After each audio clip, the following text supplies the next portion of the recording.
Do you think that like building those types of relationships in law school is important? Like, how do you feel about study groups, study partners, Mhm. interacting with a lot of people, keeping your circle small? Like, what do you suggest? Okay, so just to be quite frank, Yeah. I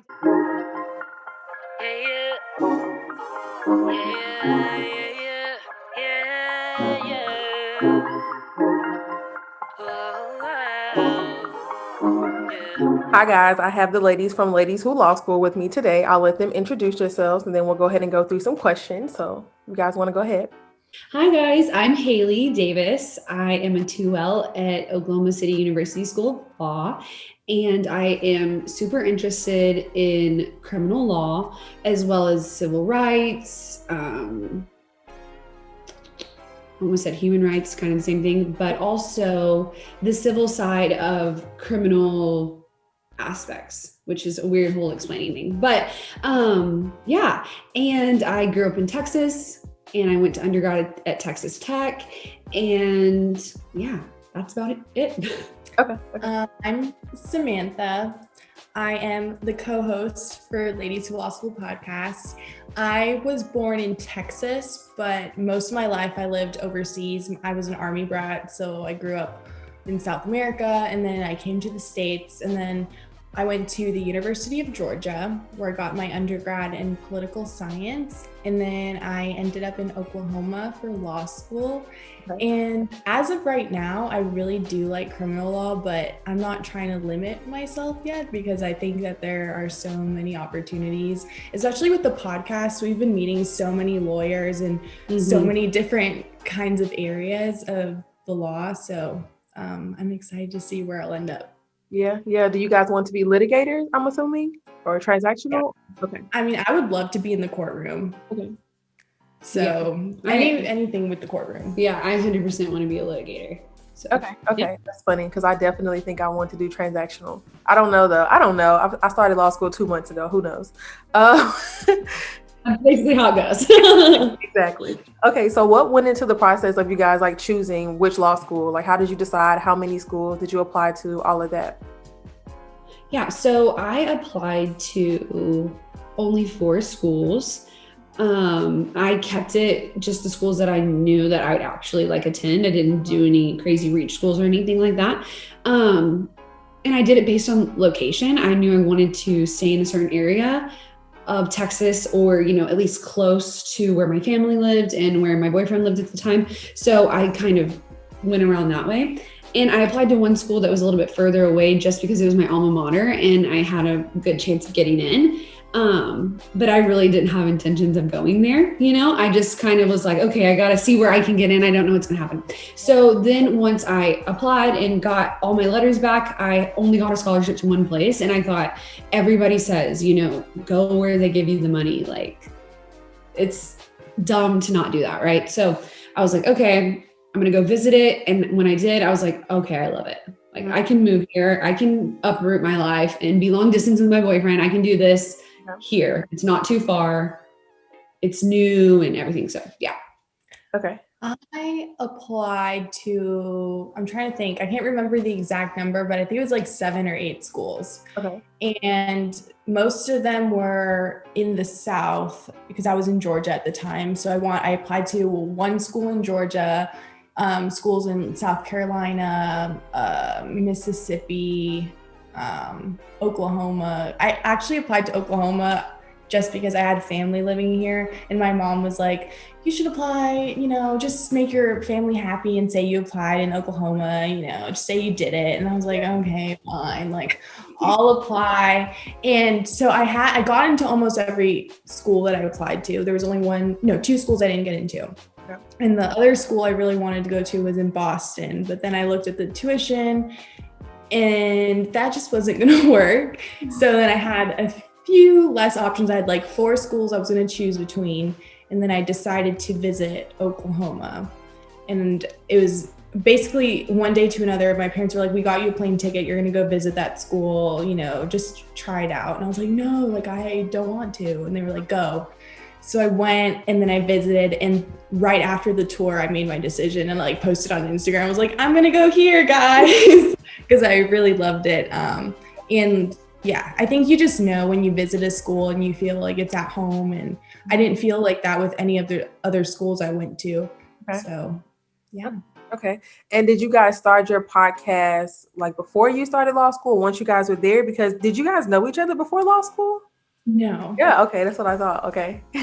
So basically, before law school, we were in like a Facebook page for incoming 1Ls, and we were both on the page. And Haley had like messaged me on Instagram, and we followed each other. And I was like, "Oh, your apartment's so cute!" So we kind of like messaged a little bit, but then we met up at orientation, and then it was history from there. Yeah. Yeah. Okay. Okay. And then you just decided like, oh, let's do a podcast. Let's talk about this crazy experience. So I had pretty much had an idea of like, I wanted to do a podcast or something, right? I'd always been into like blogging. I had like a fashion blog at one time. I never knew if I wanted to do YouTube or something. And Haley was, worked in marketing and stuff like that. So we just really vibed, and we had like the perfect vision of what we wanted, and it kind of just meshed, like the aesthetic that we wanted to bring out, like everything kind of just went perfect, and we're like, let's do it. And we wanted to wait till we got our grades back, because we didn't want to, when you're a 1L and you haven't gotten your grades back, it's kind of like, I didn't want to jinx ourselves. Right? Like, could you imagine we started, we're like, yeah, we're 1Ls, and then like we don't come back next semester. Like, what happened? Like that would not be good. That's embarrassing. Yeah. So we waited till we got our grades back, and like as soon as we got our grades back, we were like, okay, well, we're just gonna do it. So we're like, over this winter break, we started planning out the podcast, kind of following some people here and there, and then in January we launched. Okay. And then, so before you guys started law school, did you know what type of law you wanted to practice? Like, did that go into your decision of choosing a school? I knew I wanted to do criminal law. Okay. But that didn't have a factor in my choice. Maybe it did now that I think about it, because we're in a capital city, and I just probably wouldn't have gone somewhere where it wasn't a city. I think I would have picked the school where I went to undergrad. It would have been a little different. Here, there's a lot of stuff going on, and I hate to say there's a lot of crimes, but there is, there's a lot of people. So you have a lot, whenever you go up to the courthouse, you can just see a lot of things going on. Okay. I think that's part of what really solidified that I wanted to do criminal law, and the fact that like, okay, we can just, and it's too, it did factor in my choice now the more that I think about it, because the courthouse, the federal and state courthouses are less than 2 or 3 blocks from our law school. Okay. So and then when you go in there, everybody who's a lawyer, or either on prosecutorial or, defense, or even in the civil courtrooms, they're from your school, so you're like, it's a nice feeling, right? Like, you're like, oh, okay. Like, hey, yeah, I'm from OCU, and they want to help. So it's such good connections at our school. I think it was a no-brainer, really. Okay. I came into law school thinking more like transactional work. I've always, and I've said on the podcast, like I thought I was really shy, and I was like, I could never see myself in the courtroom. Like, that's just so scary to me. I don't like speaking in front of people. But then I got to law school, and I got an internship at the public defender's office in the juvenile division.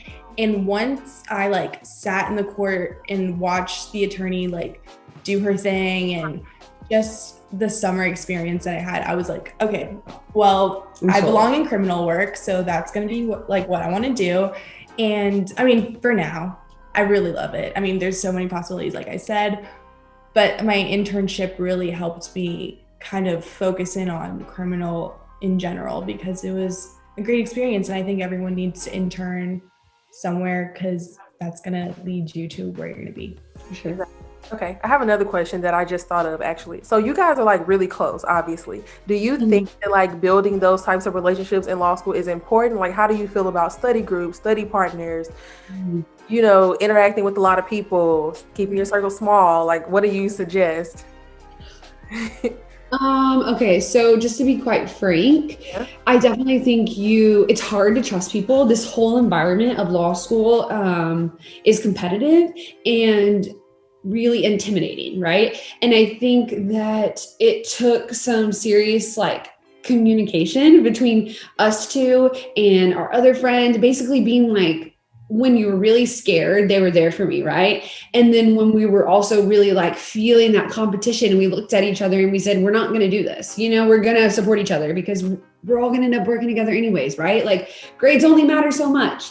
And that's whenever I think it kind of just like, okay, like, but back to that trust point was like, you know, you go through different, I hate to say you go through different people, right? But you meet different people and you kind of study with them, or you go have coffee or whatever, and you realize like, maybe this isn't going to work, or you entrust something into them and they don't come through. And I think that's huge in law school because it's so much work and you have to be dependable to your study group or your, you know, classmates, whoever you choose to work with, you know. And I think that transpires into the workforce. And it took a little bit of time to realize like who we could trust. First, we had to trust each other. Mm-hmm. And then we started to meet more people, and then we're like, or yeah. And, you know, and then it just, so.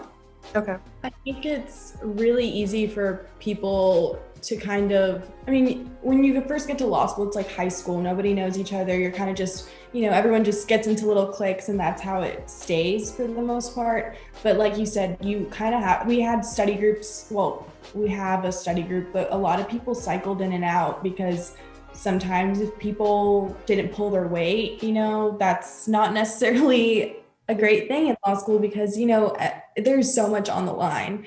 Yeah. And then with finding close friends, I definitely think that it's important to have relationships in law school because I know, especially if you come from out of state and you don't know anybody, especially during COVID, like it's really important to have those relationships because there's been times where I've been to my breaking point in law school. And I just think, I mean, we've had times when our 1L year where we were like literally just crying and you're like, I don't know if I can do this anymore. Like, should I be here? Like, do I deserve to be here? Am I smart enough? And you're having people that are like, no, you deserve to be here. Like, you know, you got the grades to be, you know, it's just it's nice to have a support system. And too, I think back to like how you're saying with COVID, like, I don't know if I would be here if it weren't for you guys telling me like, oh, you're good, dude. Like, no, this is imposter syndrome, you know? Like, I really don't. I vividly remember one memory of like, I was thinking, I'm leaving, I'm not coming back, you know? And they were both like, no, you're not doing that. Like, and I was just like, well, what do you know? And we're like, no, we're like, we feel the same way. We feel the same way, but we're going to be here for,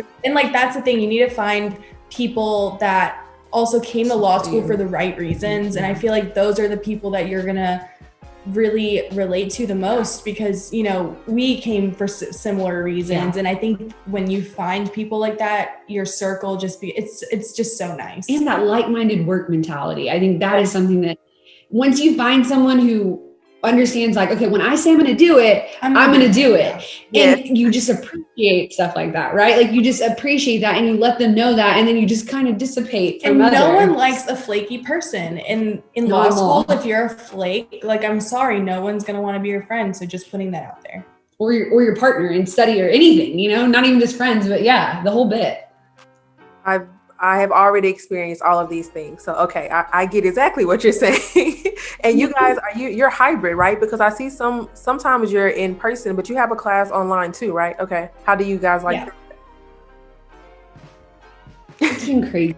I'm just gonna be honest with you. Yeah. The back and forth and like some days, you know, I'll be like, oh, okay, I'm ready to go to school. And then, you know, she's like, we don't have school today. It's on Zoom. And I'm like, what day is it? You know, it's nice for multitasking and juggling, maybe positive, but I think the one thing, I mean, I was one of the people who was like, I don't want Zoom school. Like, I would rather be in person. I don't learn the best on Zoom. But now that I'm in hybrid and we get emails when we're like exposed to COVID at our school, and I've already gotten like 2 of those. And that's really scary to me that I don't have an option to stay on Zoom rather than go to school. So I think that's another thing that stresses me out and doesn't make my experience great. So honestly, the hybrid schedule, I kind of liked it, but now it's kind of as it's gotten, the COVID's gotten worse. As COVID's gotten worse, it's just made me more anxious to go to school. And I'm a hypochondriac. So when I'm sitting in class and I'm thinking, I can't even focus on school because I'm like, oh God, if people have COVID around me, like, please get me sick. Like, am I touching something they touch? I feel a sniffle, I'm like, oh gosh, like, please. Yeah. So. Okay, I get what you're saying. Yeah, we're fully online. So like I feel like I'm not even getting the real law school experience because like I've never been in a law school classroom, never seen any of my professors in person. So it's definitely different. I have guys?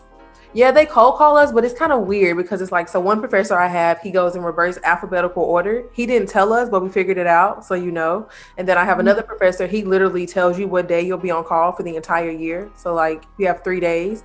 And then another professor, he does it randomly, but it's torts and like, it's not really complicated. He doesn't ask you to like analyze anything. It's just like, what was the case about next? Yeah. So we have cold calls. Yeah. Yeah. Well, that's nice that you have an idea of when you're going to get called on. Yeah, that's not normal, I'm assuming, right? No. We tried to figure out the way that we were getting called on first year because it was the same, like 3 people, like for the week. So if the one person got called at the beginning of the week, we're like, oh, they're the rest of the week in every class. So we thought professors might be talking to each other about who they call on, but who knows? That's just a rumor. Okay. Yeah. They have to have their own little waves. Yeah. They have to have a method because like how would they keep up with it? They would call on the same people all the time. So there has to be something. I mean, we had someone that got called on so many times. I would say I feel bad for him. I mean, it was a point where everyone, when he got called on, everyone was like, are you serious? Everyone began laughing because they thought it was like they really were talking to each other, you know? But well, okay. So what else are you guys involved in? Like other activities? I know there's a lot to do, but I don't know, like, how does that work? Like, what were you involved in as a 1L, or are you involved in more things as a 2L? Yeah, definitely involved in more things as a 2L. I just think in 1L, like, you don't have as much time and you're just trying to really, like, understand how everything works and how to study. Now, I know we're both involved on, like, the executive committee of a club. Okay. And then we do this, obviously the podcast, and we mentors. We're mentors for certain 1Ls, which is cool. That's what our school did, facilitated or whatever. And then we also do student facilitating, which is basically for the hybrid schedule. We help our teachers do Zoom, basically. Okay. Yeah. Because sometimes they're like, okay, like, oh yeah, you know, Haley, why isn't the screen sharing? And I'm like, okay, I'm coming, you know, like you fix it for them. So, and you just sit in there and we just read, and it's really actually nice. But yeah, and then sometimes I also go up to the district attorney's office and intern up there with my team that I worked with over the summer. And yeah, I haven't really done it for the past few weeks just because midterms and like taking the MPRE and everything. But yeah, I really want to try and do a 2 weeks, like full 2 weeks, or maybe even like a full week during the Christmas break, because during summer we didn't have jury trial because of COVID. Okay. And I really want to sit through an entire trial and like see the whole thing from voir dire to, you know, sentencing, right? Depending on, I guess. And I think that is so valuable. Like I hear so many people say to do that. So many people at the office say like during summer when I got to watch 6 trials, it was so cool. Like I learned so much. And I think that that's just like so valuable. Yeah. So I want to try and get that if I can, you know, before I you know, go on to do maybe a clinic or something like that. I was going to ask about clinics too. Like, are you guys involved in any clinics? Because I'm assuming like they have juvenile justice clinics, all that type of stuff, right? Yeah. Usually with the clinics, you have to like have prerequisites. Okay. So like, I don't know if there's many we can participate in yet because we haven't taken the required courses, but we have like an innocence clinic, which is really interesting. I would love to do that one. There's so many. There's like judge clinics and all kinds. And because we're in Oklahoma, there's the American Indian Wills and Trusts. Mm-hmm. So, or maybe it's just wills. But they literally go to the reservations and like help people write their will. And I'm like, oh, okay, I could totally do that. That's going to like teach you so much, you know? So. Okay. Yeah, that's interesting. Okay. So what would you say is like the biggest difference between 1L and now 2L? Like, is it harder? I've heard from everyone that it's harder, and I was just hoping it would be easier, but maybe not. I don't think it's harder. Okay. I think, okay, so what's harder is maybe how much work there is. There's a lot more work to handle. I mean, I thought 1L, I was like, oh, wow, I'm so busy. Like, oh gosh, I have so much to do. And then you get to 2L and you're like, oh, I forgot to eat today because I have so much stuff to do. Right. But it's just like, they work you to death, you know, the quote, 2L, they work you to death, 3L, they bore you to death. So a lot more work, but it's not necessarily harder because once you have that base knowledge from 1L, I mean, going to class and reading, you already know how to read a case, you know where the holding is, you know how to analyze the law. So that part is easier. And what really I think it is too is that the subjects like evidence and constitutional law, you know, just these two, like you're out of contracts and torts. Like you said, it's like not that bad, right? Like 1L, you're learning the language, and 2L, you're like immersed in the language. Okay. It's no longer like the training wheels are off. I get what you're gone. They're like, ready, kid, go. Like, you know, like, let's do it. And you're just pedaling and you're like, okay, I'm going to make it. I'm going to make it. I'm going to make it. And it's just a constant like, it's go, go, go until the end. And I think that is something that's why they say it's harder because you're just working your butt off, you know? The expectations are probably higher too because they know you've already been doing it. Okay. Exactly. Yes. Taking more classes too. Yeah. Okay. That makes perfect sense. And then do you choose your classes 2L year? Some of them? Some of them. Yeah, some of them. Because we have to take evidence and then we have to take con law and then we get to choose electives. Okay. That makes sense. So I guess if you guys had to give like your top tips for these things, I'm going to go through like a few things. So what would you tell people to do to prepare for their 1L year? Like, how do you prepare for law school? I would say, and I've said this before, if they've listened to the podcast, you have to learn how to manage your time. Yeah. Managing your time is going to lead you to success in law school because as there's just so much to do that you need to know how to get the work done, but also live a healthy, balanced lifestyle, which I find hard to do. I'm still working on that. But I mean, it is very easy to get caught up in the work and then just like forget about, you know, taking care of yourself. So work-life balance, managing your time. If you can do that before you get to law school, it's going to be so much easier for you. Yeah. I totally agree. I think that the number one thing I would say to prepare for law school would be, I like the time management. I also like the idea of being able to like reading comprehension. Okay. Because I had graduated law school, you know, 2 years before I went to law school, undergrad. And to be quite honest, my senior year of college, like I didn't do anything, right? So it was hard for me, like literally, like this is gonna sound crazy, but reading, right? Like just being a fast reader and being able to understand what I read. I think that is a skill that like, I don't even know. I couldn't even tell your subscribers how to do this, but you know, that's why they tested on the LSAT, right? Because it's so important. And this year I realized like fast reading, true fast reading, and not just like fake fast reading, right? You know, like reading it and understanding it. You're like, that is what makes you a good lawyer because you're going to just read so much. You're just going to read so much.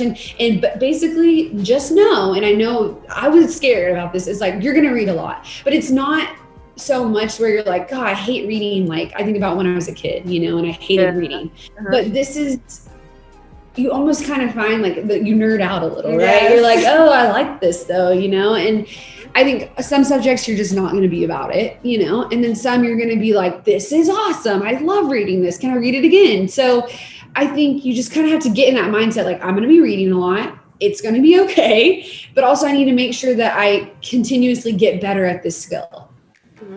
No, I get what you're saying. That even makes sense for me right now because like, and I think even when I first started, I didn't know how to read properly. I feel like even now, like I know what my professors want, and I'm like, I wasted so much time reading this, and you were never going to ask me about this. So yeah, I think, but I also hated reading. So now I'm like, okay, I have to read every day, so I have to make myself like this. So yeah, I definitely already get what you're saying. Yeah. Okay. And it will happen too over Christmas break. Like obviously, you know, you go in this hiatus of like, I'm not doing anything, right? Mm-hmm. And I got back and I was like, oh, it's like, what's an issue again? You know? And so it's just kind of like you realize like, oh, I shouldn't have just hung it up for 6 weeks. You know, I should have tried to like do a little something, you know? Keep your mind engaged. Yeah. And like I said, I couldn't tell you what it is, but even if it's just leisure reading, like a book that you might actually like, you know, is probably good. And I think that helps you with your vocabulary. It helps you with your writing. It helps you with literally everything. And that's why I go to the reading, is because I think if I would have read more, if I would have done these things in undergrad, because I had intentions of going to law school, I would have been able, I feel like I would have just been a little more educated in like the way you speak and the way you write and things like that. No, that makes sense. Okay. What's your number one tip for studying? Oh, okay. Find what works for you. Okay. I know that I always struggled in undergrad to kind of learn the way that I learned, right? Was it flashcards? Was it outlining? Who knows? I didn't crack it really in undergrad. But in law school, I've learned that flowcharts are really helpful. I'm a visual learner, so flowcharts and just like mind maps in my head, I just take a mental impression of that and it really helps. But that's because I'm a visual learner. So maybe figure out what kind of learner you are. Are you visual, audio? Mm-hmm. All the kinds, you know, and figure that out so you can use that to your advantage in law school. Yeah. Okay. Oh, studying. I mean, I think it's just do what's right for you. Okay. I think that there is so much comparison that goes on in law school, and so much like, well, what is she or what is he doing, you know? And quite honestly, like that literally doesn't matter. Like, let me let you in on the biggest secret. Doesn't matter. Doesn't matter what she or he or whatever is doing, because dude, guess what? You do that and you still don't know the information and you're like, what? That should have worked. And it's like, we're always looking for this like magic, you know, the answer to that, to everything, the key to life. Right. And I think the hardest part is being able to go out on a limb and like study it the way you think you're supposed to and hope that it works, because that, I mean, and the more and more I think about it, that's law, right? It's like going out on a limb and making this argument and being like, this is it, you know? So yeah, and I just want to talk about like the comparison aspect of that. Like in law school, it is so easy to compare yourself to everyone around you, especially like after grades come out, you figure out who's number one, you know, who did really well and then who did average, and then, you know, the comparison game is real. And yeah, like you said, don't compare yourself. You're going to know what works best for you, and trust yourself. Yes. And I think that's the biggest thing. Trust yourself, because you've gone to where you are in law school on your own merits. Mm-hmm. No one took the LSAT for you. No one took your classes in undergrad for you. Like that was just you. So stop comparing yourself and just do what works for you. Okay. That makes sense. So do you have any like tips for like outlining? Were your midterms graded? Like, how does that work for you guys? They're graded? Oh. Yeah. So our midterms, I mean, it's a small portion of our grade. It's like 10%, but they are graded. And we didn't have midterms our 1L year at all. Okay. So it's a completely new thing this semester to tackle. Okay. So did you guys like, did you start outlining early? Do you start outlining like right before finals? What do you guys do for that? Don't start outlining right before finals. If you haven't started outlining, I would do it. Yeah. And the only reason I say that is because it is just so overwhelming. Yeah. You don't understand, like your mind just gets so tired. I don't know if you felt this yet, but you're like, actually your body's like, I could run 20 miles, but your mind is so tired you can't do anything. Yes. But is, you're just like struggling, you know? I think if you do wait until last minute to do your outline, I mean, it could work out for you, you know? I would recommend you just don't. You start from the beginning, try to do like update it weekly. And I know some people, like if they have their whole outline finished, like I have a friend who will type out the whole outline again as a study method. So that's if good. you have it done, then you can do that. So that's another tip right there if you want to try that. So. But also, like at the beginning of our 1L year, like we didn't understand what outlining meant, and we didn't know what to do, and we didn't do it. And I think like it was really hard on us to learn all the information because outlining is like a proven way to learn legal information. There's like, not a lot of guidance out there. Like, yeah, you can get outlines from other people, but to learn it, like you really have to do it on your own. So yeah, you can have an older student's outline and stuff, but I think the key to outlining is breaking down the information into small enough understandable pieces. And you know, like here's torts, but here's these sections of torts, and this is, and that like almost the flow chart idea of like these connect and these go here. And that breaking it down, this huge subject into like all these compartments is how you learn it. And I think that I did that, but I didn't understand that that's what that meant, right? Like when I got halfway through contracts, I was like, oh my God, like what's going on, you know? And I sat down and I went through everything. And that's when I realized like, this is how I'm learning. So when it came time for con law this time around, I sat down and did exactly what I did for contracts, but instead of writing it out on the board or, you know, I don't even know where, I typed it up in an outline.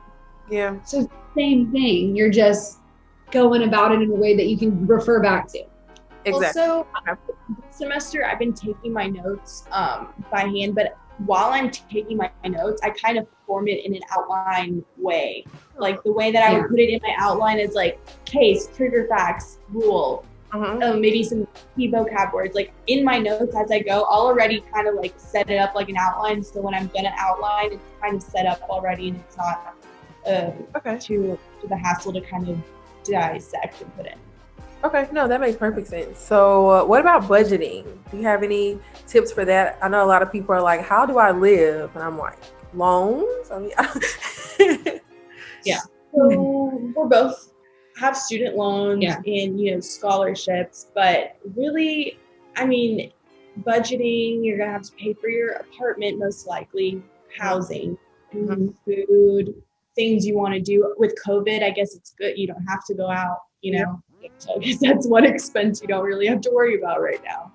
But it is hard to not, for me at least, spending money on food because I get so stressed out. I don't want to cook and I just want to order things, and that gets expensive. So I would just suggest maybe don't do that, but I need to take that advice too. So yeah. No, budgeting, I think that you need to budget for until you get your loans again.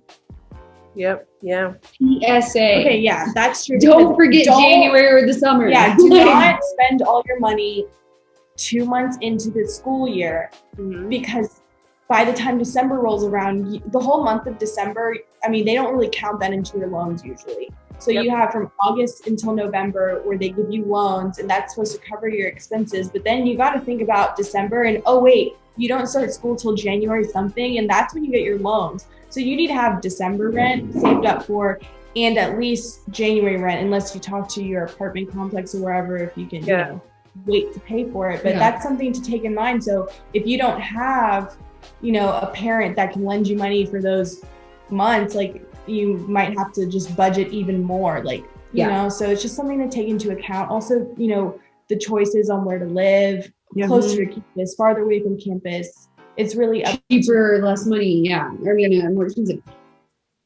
I totally agree. And I think too, it's just important to like, if you're someone who spends a lot of money and you're like budgeting, like I hate that. Okay, well, it's only going to take you one time, trust me, to end up in a really bad spot, and you're never going to want to do that again. So just do it from the beginning, and then it's so much easier, right? Because you're just like, oh yeah, we're good, we're taken care of. You know, maybe pull out your rent out of your loans after you get your refund, you know, take out your electricity bill and stuff so that you have a place to live and you have a warm home, and then everything else, well, you're gonna have to figure it out, you know? I get what you're saying. Yep. Okay. That makes perfect sense. Last, like, one tip thing, networking. Ooh. Yeah. So a tip on networking? Yes. Is that what it is? Okay. So tip on networking. Well, I think a few things. You can never be afraid to talk to someone. Literally talking to someone. Oh my gosh, what was it just the other day? I don't remember what I was doing, but someone was saying, like, you genuinely have to be able to go up and have a conversation with someone if you want a job. Yeah. Like, I'm serious. And that is petrifying. Even to someone like me who is like, hey, how's it going? You know, like, it's horrifying because someone has something that you want and you're trying to press them and you have no leverage. And as lawyers, we love leverage, right? And I think that it's just intimidating to put yourself out there, but it's so worth it. And in law, the lawyers want to help other lawyers, especially women. I mean, I've just seen so many women be very helpful to us and like, tell me what you need, right? And like, these people are like in a totally different realm of their career, right? They're not competing with us baby lawyers, you know? They're hiring us to come work for them so that they can teach us, so they can delegate and trust us, right? And I think that you have to keep that in mind. Like, you look up to someone, right? And like, they're your mentor. So sometimes you're going to fall on your face in front of them. And like, if they're supportive of that and they tell you it's okay, get back up, then like, you found a good person you want to be with, you know? And I think that networking is, you just have to be willing to go through the uncomfortable to get to like the promise and the good, you know? Yep. Yeah, that makes perfect sense. Yeah. Okay. I think a good way to start networking in law school, if you haven't started now, would be like to make a LinkedIn. I know a few of our friends didn't have a LinkedIn account when they came to law school, and I think that's super important. I mean, I know, I was like, what? You don't have a LinkedIn? Like, come on. That? I literally was forced to set up a LinkedIn in college. So for me, it was just, you know, something that was done. But on there, like, I've gone and looked up firms, and I've looked up the district attorney's office and the PD's office and kind of look at who's working there. And I've cold added people. I mean, some of them don't add me back, some of them do. And that's something that she taught me how to do, because I'm the person I don't want to talk to anybody. Let me just email you. I don't want to pick up the phone. I don't want to even look at you in the face, like, when I talk to you. Like, that's why I thought I never wanted to be in the courtroom. Yeah. But I do think the podcast has helped me talk to people. I'm fine with going up to people for the most part now. Yeah. But yeah, LinkedIn is an easy way to start networking. And I think just like what you're saying, like, you kind of grow, right? Mm-hmm. Like, that first time you have to like go to a networking event and you're like talking to people and you leave and you're like, that sucked. Yeah. Like, it's okay. There's gonna be more. That wasn't like, it's not every night, you know, is the best night of your life, right? And I think you have to keep that in mind, and like, perseverance too is such a big thing. But see, I did sales before I went to law school. So I got over a lot of my fears, to be quite honest. Like, one is that, you know, all the badasses that I worked under, like, they didn't get to where they were because they were scared of no. That's for one thing. And that, when I heard that the first time, I thought, I got to change everything, right? And I think also not being afraid to ask for what you want. Yeah. I think that is a huge thing. And I think being able to go up to someone and be like, I know that you need me, and this is why. Mm-hmm. And being able to sell yourself, dude, because it's so hard sometimes for people to be like, I'm actually so awesome, you should hire me for this. And like, that is true. But, you know, in law school, we're like constantly beat down and you think like, I'm so dumb. In reality, you know, you're just amongst this really hard profession and you're like just learning as you go. And I think there was just a lawyer the other day that was like, I will help you. Just let me know what you need. And I'm serious, dude. There's so many people don't follow up on that. Yep. So I asked her too, I was like, what do you think of cold emailing people, or cold calling, basically? Because, you know, that's what I used to do in sales. Yeah. And she's like, I love that. Like, if they have enough basically balls to, you know, email me and ask me to meet with them or get a job, or, you know, however you go about it, like, 99% of the time I'm going to email them back, you know? And it's just like, not everyone's going to be like that and not everyone cares, right? But you just need one person to take a chance on you. That's all you need. Yeah. Okay. That makes sense. So with that, did you guys work your 1L somewhere? And where did you work if you did? So we both had unpaid internships, Okay. because it's pretty, at least at where we go to school, it's really hard to get like a paid internship. Mm-hmm. So I worked at the PD's office, and then Haley worked at the DA's office. Okay. Okay. So it was exactly what you guys wanted to do though. So it worked out perfectly. Right? Yeah, it worked out really perfectly, actually. Okay. And I didn't really have intentions to try and get in at a firm. I mean, I think it's something to be said. Like, people want to go into civil law because, you know, there's money there. Yep. And I thought, like, okay, well, this is my chance. Like, maybe I should try it. But the only kind of civil law I'm going to do is if it's for somebody who's a true victim of something and really needs it, right? Like plaintiff work and stuff like that. And I'm not going to be a defense for big companies. I just can't do it. I just don't want to, unless I literally need to pay my bills. You know, I'll say that, never say never, right? Right.